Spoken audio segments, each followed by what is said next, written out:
Not many people thought they'd ever see it again. A homegrown player drafted in a small market team, staying with his team and leading them to an NBA championship. A decade plus of player-empowered moves from guys like LeBron James and Kevin Durant, leaving the teams that drafted them to team up with other players in big market cities, there is a renewed sense of hope for the little guys. And the one to buck the trend was none other than Giannis Antetokounmpo, a man who was born in Athens, Greece to Nigerian immigrants, a man who didn't play basketball until he was 13, a man who was effectively stateless until he was 18. The story of Giannis and his rise to NBA glory is the stuff of legend. He didn't take the normal NBA player path of AAU ball to college program to the league. Instead, Giannis's path to the NBA is filled with twists and turns that not many other all-time greats, not to mention regular players, would ever have to walk on. So let's take a look at Antetokounmpo's incredible story and see how he got to where he is now, a 26-year-old legend in the making, a Greek freak of nature, and now an NBA champ.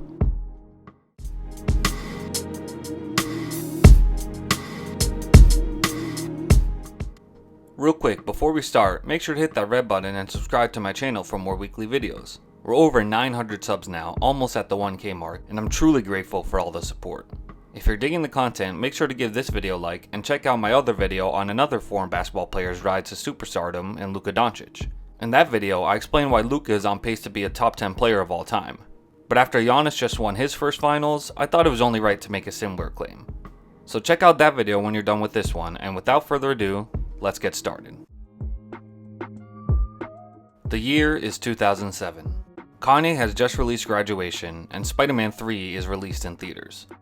In the NBA world, LeBron and the Cavs got swept in the finals by the Spurs. But in the Greek capital of Athens, the man who just won the 2021 finals was on a whole nother trajectory in his life. See, back in 2007, while other future NBA studs were joining AAU squads, Giannis and his brothers were just trying to get by. The Antetokounmpo family had emigrated from Lagos, Nigeria in the hopes of starting up a better life for their children. Their father, Charles, was a Nigerian soccer player, and their mother, Veroni, was a former high jumper. So athletics were always in the brothers' DNA. But since they were African immigrants viewed as outsiders in most parts of Greece, sports weren't initially their main focus. Giannis and his brothers just wanted to survive, and had to do so by selling watches, handbags, and sunglasses on the street. They were like many other immigrants, just trying to make an honest living in an unforgiving world. But one day, Giannis decided that he wanted to get his family out of poverty and create generational wealth. He thought that the best way to do so was to pick up sports like his parents. So in 2007, Giannis decided to start playing basketball for the first time in his entire life. Local scouts quickly noticed Giannis and his two brothers, Kostas and Thanasis, and saw unlimited potential for the boys. Spiros Veliniatis, a Greek amateur basketball coach, pressed the hardest and sought to improve the young boys' lives by offering their parents better paying jobs in exchange for the right to become their full-time trainer.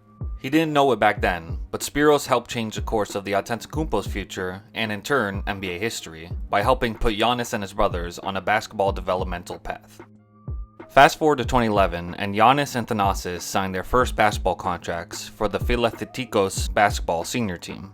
A third division squad, it offered Giannis a chance to play the game at a high level, but didn't guarantee him any NBA future. But Giannis was more than happy to just play any professional ball and help his family get out of their financial situation.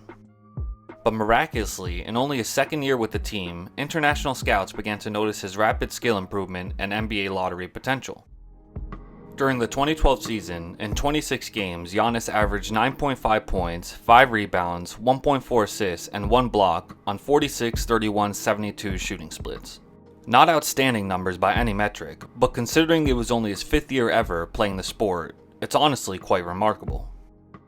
Giannis became something of a local celebrity, as his giant 6'9" frame, long arms and hands, and quick feet drew the eyes and admiration of Greek basketball fans everywhere, giving rise to his nickname, the Greek Freak. So although he had only played 2 seasons of organized basketball, for the first time in his life, Giannis had his choice of what his future would hold. Scouts all across Europe wanted the young man to join their higher profile teams. But Giannis had his eyes set on the biggest basketball stage of all, the NBA. So he boldly declared for the 2013 NBA draft. Giannis was seen as a major project for an NBA team to take on, as he was still growing into his body and his game was very unrefined. But the Milwaukee Bucks did not care about the red flags and took Giannis with the 15th pick in the draft. They saw what few others noticed, a near 7-footer with lightning speed and pure athleticism.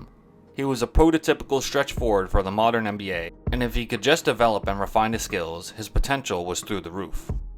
His dream to make it to the NBA almost didn't happen though, since he still didn't have an official passport. Thankfully, just 2 months before he was drafted, the Greek Freak finally got his Greek passport, officially making him a citizen of a country. With that potential major hiccup out of the way, he was ready to go to work. And work he did. Giannis made the all-rookie second team and showcased brief but bright flashes of excellence on the court. He played only 25 minutes per game and started just 23 games in his rookie season. Nonetheless, he proved he was made for the league, and at the ripe age of 19, the future was bright for Giannis in Milwaukee. It was clear to everyone that the young scrawny kid from Athens was working hard and the results would soon pay off. He began to fill up his frame, shooting 2 inches to now 6'11". It was scary that someone with his unique skill set could still grow a couple inches, and it made his potential even greater than it was when he got drafted. After steadily improving his game over the first 3 seasons, Giannis made the big leap into stardom in 2016. He made his first All-Star appearance this year, as well as an All-NBA second team. With averages of 23 points, 9 rebounds, 5.4 assists, 1.6 steals, and 1.9 blocks, Giannis went from a big-time project to a ready-made star. He could affect both sides of the floor like few other players could, and his All-NBA play led to the Bucks making a surprise playoff appearance and won him the Most Improved Player award. Although they lost in the first round, Giannis made a bold statement that he was one of the best young players in the league. As good as Giannis got from year 1 to 4, he still wasn't done improving his game. After 2 straight All-NBA second team appearances, as well as 2 first-round exits, Giannis made an even bigger leap from stardom to superstardom in 2019 and 2020. In this span, he won 2 straight MVP awards and a Defensive Player of the Year. His numbers shot up yet again to 27.7 points and 12.5 rebounds in 2019, and then to 29.5 points and 13.6 rebounds in 2020. These were prime Shaq numbers he was putting up, and it became clear that he went from one of the best young players to just one of the best players in the league. Giannis' rise to greatness established the Bucks as an Eastern Conference contender, and this was in large part due to his tremendous improvement, but also fellow All-Star Chris Middleton's rise to stardom. A former G-Leaguer, Middleton worked his way up the NBA ladder. He went from an afterthought in the Bucks' development to a 20 points per game scorer. With Middleton by his side, Giannis now had a legit second option to rely on, and the two became one of the best young duos in the league.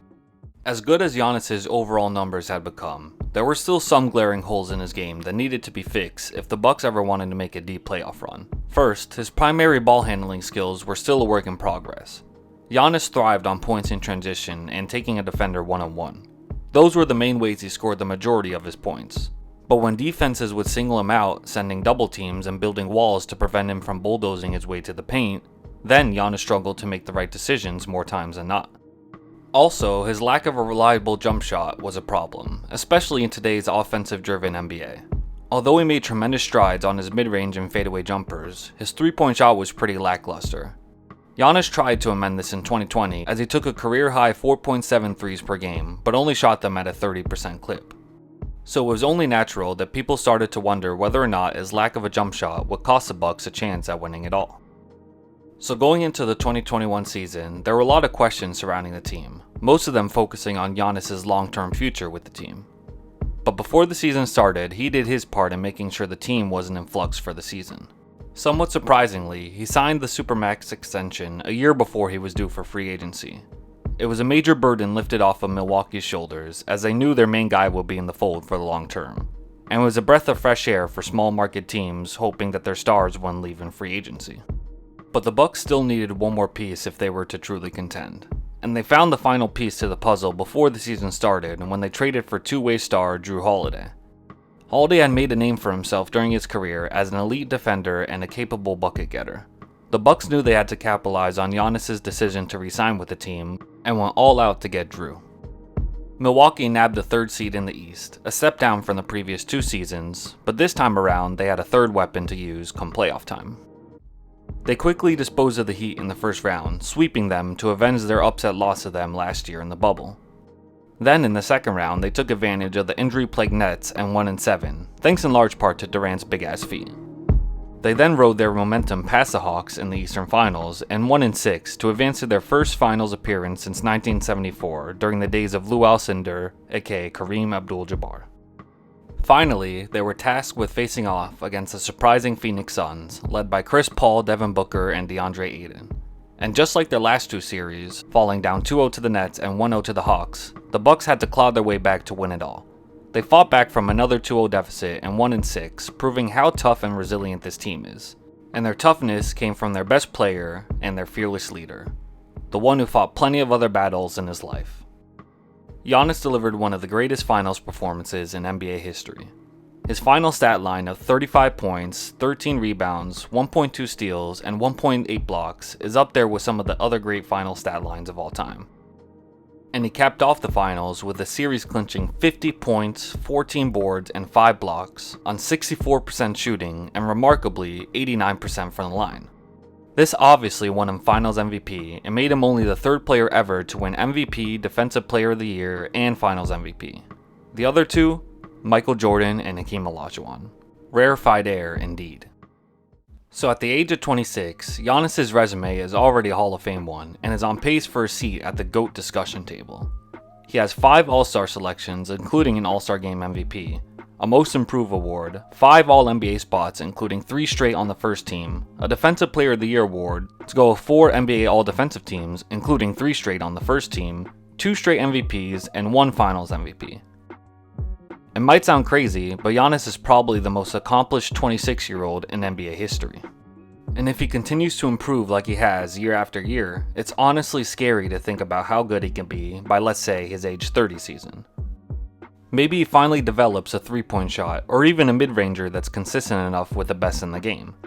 Maybe he'll improve his playmaking to an elite level and average 7 or 8 assists per game. Or maybe he'll go full Shaq mode and continue to torment the boards and block shots along the lines of 13 rebounds and 3 blocks per game. What I'm trying to say is that there is a world in which I could see Giannis shoot his averages up to 33 points, 15 rebounds, 7 assists, and 2 blocks in his prime years. If he ever did that, I don't think there would be a doubt about who the best player in the world was. And he could further work his way up the GOAT ladder in the process. Regardless of what the future holds, where Giannis is at in 2021 is something very few people thought we would see. To go from living with his brothers in poverty without a country to call home, to conquering the NBA world with his 2 brothers as champions, while being compared to some of the greats of the game, is simply inconceivable. It's something straight out of a Disney movie, and Disney Plus is actually working on a movie about his life as we speak. But for now, we can just have the privilege of watching an all-time great in the making, working at the peak of his craft. Giannis is a 101 legend of basketball. As great as other players are on the court, and as amazing as some of their stories are, nothing compares to the rise of the Greek Freak. He is an NBA champion for the team that drafted him, a feat that is so rare in today's NBA. He has all the skills to become a top 5 player in the history of the game, and he's only building upon his legacy. And the best part of it all, his story is far from finished.